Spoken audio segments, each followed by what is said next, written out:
security. Maybe she confuses their physical affection with love. Maybe she's looking for love her dad never gave her. But either way, a girl needs to find her independence as a woman by the side of Christ. Then she can receive and give the kind of love that she's been longing for. But the number one way, from a guy's perspective, that girls ruin their chances of getting real intimacy is if a girl thinks that dressing modestly is a joke. I'll admit, I'm a guy. I don't know the pressure you girls are under to look and eat and dress a certain way. I mean, we were watching TV a while back, and a Barbie doll commercial came on. So I was like, dude, I have to get that Barbie. So I went to the store and got the Barbie.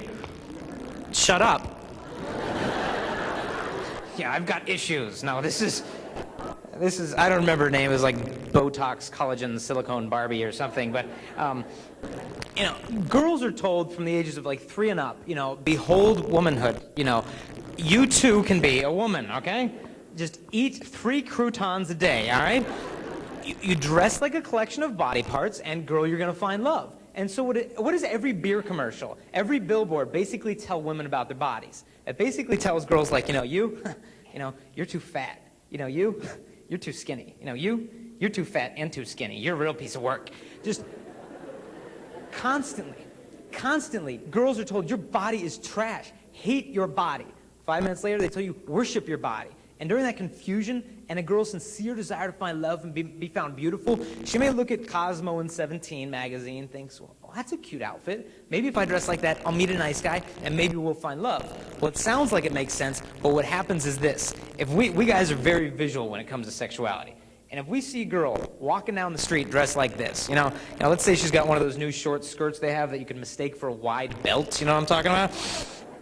They're like belly buttons sticking out, and her top's made of like saran wrap or whatever this is, and spaghetti straps. And we see her walking down the street.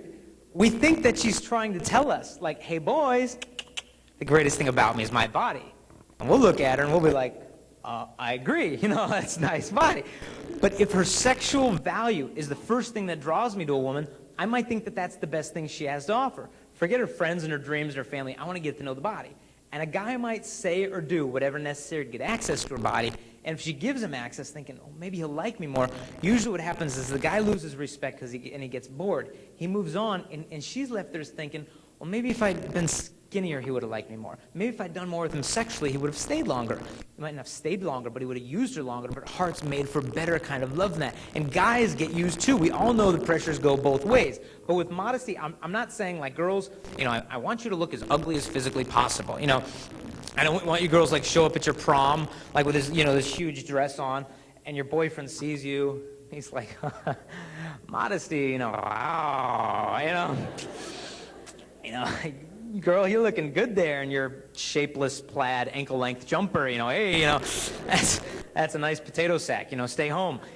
I mean, modesty does not mean a girl tries to look ugly. It doesn't dampen down your allure. Modesty means a girl takes the beauty of womanhood and uses it to teach men about her dignity. Because I tell you, I never knew how to treat a girl till I dated one in college who dressed modestly. And it was captivating. Because you could take her seriously as a woman because she wasn't trying to constantly make boys gawk at her body so she'd feel secure. And she had a good figure. She could have dressed like, hey, boys, check it out.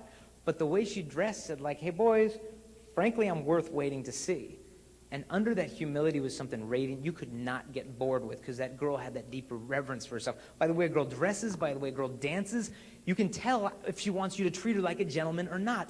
And as Kristalina said, a guy will be as much of a gentleman as a woman requires. And I'll grant you girls, you have the power to turn a guy's head. But you also have the power to turn a guy's heart. All the belly button shirts that are out there, I beg you as a guy not to wear the belly button shirts because a guy's belly button is very different than a girl's belly button, okay? Like a guy's belly button, for one, it's not that exciting. I mean, there's probably lint coming out, Just being honest, we're in Oakland, and I said that at a high school. I'm like, there's probably lint coming out. I look over, there's a freshman girl over here, and she's like, I'm like, you're checking for lint, aren't you? And she's like, ah! She was mortified. It's pretty funny. But the girl's belly is different because that area is the womb. And it is priceless. It's a treasure. It's a mystery. So you veil what demands the reverence. On our wedding day, she's going to have a veil. Because she's dirty? No, but I'm not going to lift the veil and be like, I promised to, you're dirty. You veil the bride because she's priceless. You go into a Catholic church, you got a tabernacle there. You open the doors of the tabernacle, you got a veil there before the Eucharist, because behind those gold doors is heaven itself, Christ and the Eucharist. It's sacred. The body's a temple, Holy Spirit's a temple, so you veil it because it demands the reverence. And all the belly button shirts, if you want a guy to think you're special, that you're intelligent, that you're worth respecting, showing us your belly button won't help, because we guys are so visual. And I'll grant you, girls, it's so hard as a guy to be pure nowadays with our thoughts. We need your help. Guys don't like to ask for help. You ever drive with a guy who's lost? I mean, he'll drive to South America before he finds the convenience store because it's a pride thing. Likewise with purity, but we have to back down. We just say, girls, we need your help on this. It is so hard for us to stay pure. And girls, I know when you go to the stores, it's probably hard to find pure outfits. I know 2 girls in Arizona, I just read this in the newspaper. They show up at the department store to get their prom dress this spring. They show up, and they were just couldn't find anything. So they went home all frustrated, and they wrote a letter to the department store. And they had 1,400 of their friends sign it. All teenage girls signed this petition. And the letter said this, 1,400 girls. It said, look, we are sick of you carrying these dresses that have slits up to our armpits. They said, we are sick of just the low cut, the belly button, the back, everything. They go, why don't you start carrying some dresses that treat us girls with class instead of all this trash? How about leaving something for the imagination, a little mystery, a little modesty? 1,400 girls signed it. They submitted it to the department store, and the manager called back the girls and said, hi, this is Mr. So-and-so from the department store. He said, if you girls are interested, we'd like to hire you as the fashion consultants for teenage design for our department store, so you're in charge of all the fashions that come in.